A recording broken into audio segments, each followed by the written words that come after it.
Hello, this is Tor from IDCON, and this is part 8 in common mistakes when performing root cause failure analysis.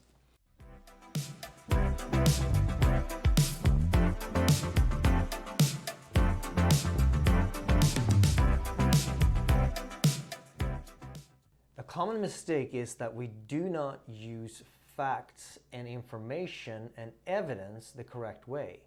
A lot of times, we barely use evidence at all in our root cause failure analysis. I get to experience this because when we do our reliability and maintenance assessments, when we look at how we manage reliability overall, one part of it is root cause failure analysis, of course.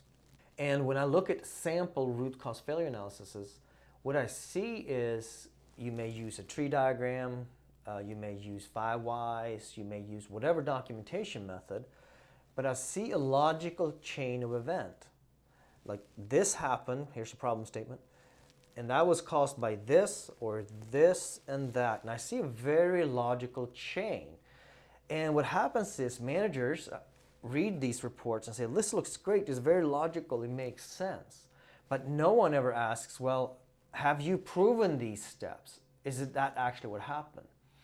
So I want to show you a little bit how we think about it. So let me show you an example. Let's say we have a production loss. That's our trigger, and that was caused when we write the problem statement. So the inboard bearing failed.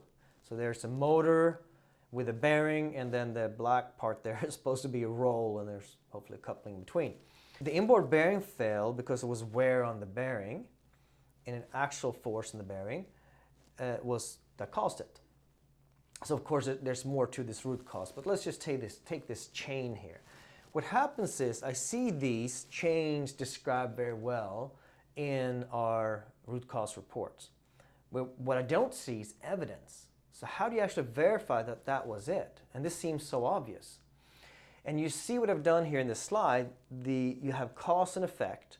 So the actual force in the bearing is the cause, and the effect is that you get wear on the bearing. And every cause is an effect. You heard this in the root cause before. So that red line is really what I want to have my evidence. So think of the cause. Go to the next slide here. You see the cause, you have the effect, and the red line between them, that's basically where you want to have your evidence. That's where you want to attach the evidence in your diagram, in your root cause. Now, it doesn't matter if you do 5Y, you may have to do it a little bit differently graphically, or if you have a tree, or whatever it is, but the same idea. Between every cause, there's cause and effect. You need to have evidence between them. So, I mean, it could be simple as that we inspected the bearing, and we saw that the wear is actually on the left side on the bearing, and we inspected that and we saw it, therefore that's our evidence that the wear was the cause that the bearing failed. So remember to include the evidence in your cause and effect. If you don't, basically what you have is a very pretty hypothesis that no one knows whether it's true or not. You have a logical reasoning session and not a root cause session.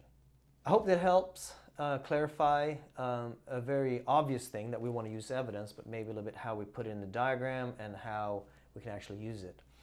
Please subscribe and please click the little bell. You get the weekly updates if we have a new video, if you like this, and it's all about reliability and maintenance, all kinds, not just root cause that we're talking about here. Thank you for watching, and we'll hope to see you here again.